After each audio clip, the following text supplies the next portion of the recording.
my video. Today I'm going to take you through what is in my reading basket for August. We've just returned home from a week-long, jam-packed, super fun homeschool camp holiday. On the drive home, which was about 5 hours, my youngest son developed croup, so we had a couple of nights of no sleep on the back of a very big holiday. So now Sunday morning I'm feeling a little tired, but I'm taking some time to just sit out in my garden and enjoy what almost feels like the end of winter really.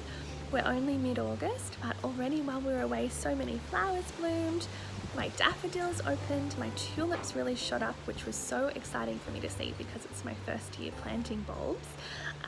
Yeah, but it feels like spring has kind of sprung early this year, so I'm just trying to soak in the last of the cool breeze and the gentle sun before it gets super harsh. I love these kinds of videos, seeing what other people are reading, getting some inspiration, and yeah, I'm just going to jump in. I do just want to say there's no way that I will finish all of these books this month.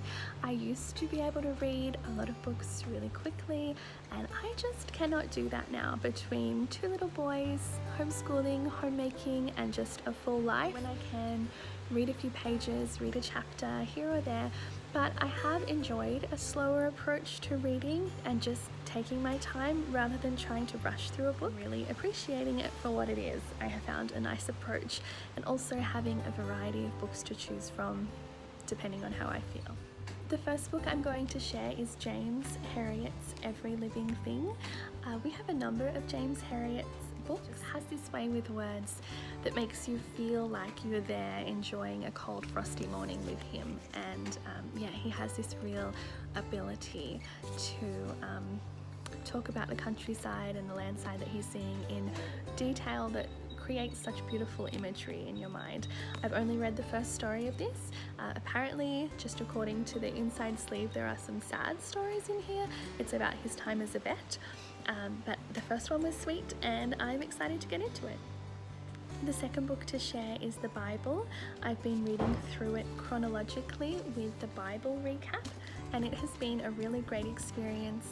Hearing that commentary along with it really helps me to gain much more understanding of what's happening. The next book is The Ministry of Motherhood by Sally Clarkson. I just adore Sally Clarkson and her podcast, and I've read loads of her other books. I've never read this one, so I'm really excited to jump into this one this month. The next one is Mere Motherhood by Cindy Rollins. I've just about finished this book and it's been really great. I've laughed out loud in some places, gotten really teary, had a little cry in other places. It has been really interesting. It's also made me realize I have to be mindful of not taking on too many other people's experiences in challenging things, because it just kind of causes a bit of anxiety in me. I feel like it's nice to try to prepare yourself for what may come in the future, particularly thinking about children and moving into the adolescent years, but taking on too much for me causes a bit of anxiety. But it hasn't been too bad, and I have really enjoyed this book. I've only got a little bit to go, so I'm really looking forward to finishing this. The next book to share with you is The Power of a Praying Wife. I'm really enjoying this book. I'm using it as more of a devotional, just going through and reading one prayer or one section each day. It has 30 or 31 prayers in it, so I'm not rushing through this one. I imagine this one will just stay in my book basket each month. The next book to share with you is Home Education by Charlotte Mason. I've started this book a number of times and I've never finished it, but I'm just going to keep it in my basket and hope that I eventually get to the end. I really like Charlotte Mason's approach to education and try to incorporate a little bit of it into our home education. Not perfectly, but just a little bit here and there where I can. But I'm determined to see this book through. The last book to share with you is Where the Crawdads Sing. My husband and I went and saw the movie of this at the movies for our last date night, and we enjoyed it. I think I'm on to chapter 2, and even just chapter 1, the way that they describe the light, and it just really creates beautiful imagery. I don't know if you can tell, but I love writing like that. I think it's so clever.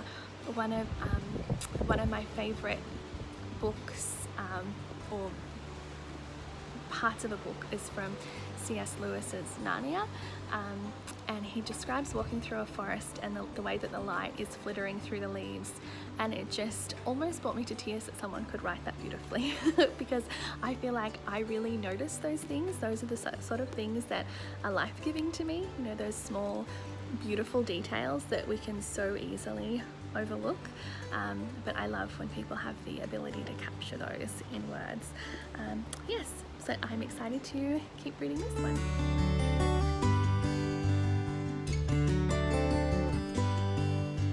Just as I was talking to you, I noticed out of the corner of my eye a beautiful little bird. I think it was a fairy wren drinking some nectar.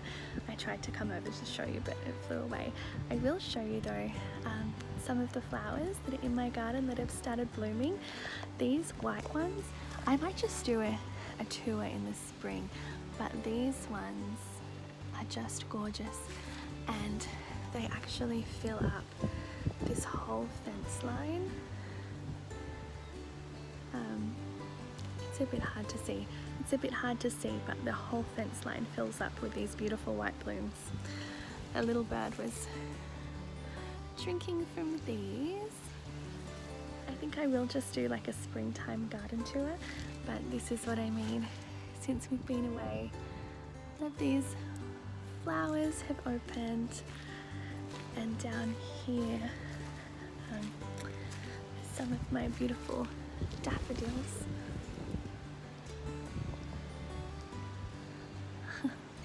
They're so sweet.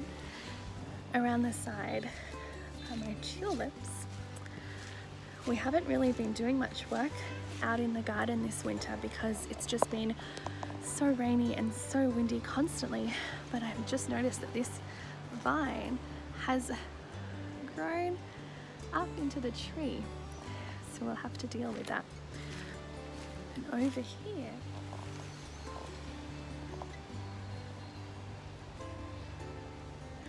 are my tulips that have just grown so much in the week that we've been away. That's so lovely. I love springtime. Well, I won't turn this book video into a garden video, but I thought I'd just share a few of those blooms with you. I'd love to hear from you down in the comments if you're reading anything really interesting at the moment, or if you've read any of the books that I've shared. I'd love to hear your thoughts, and I will speak to you again soon. Happy reading. Bye.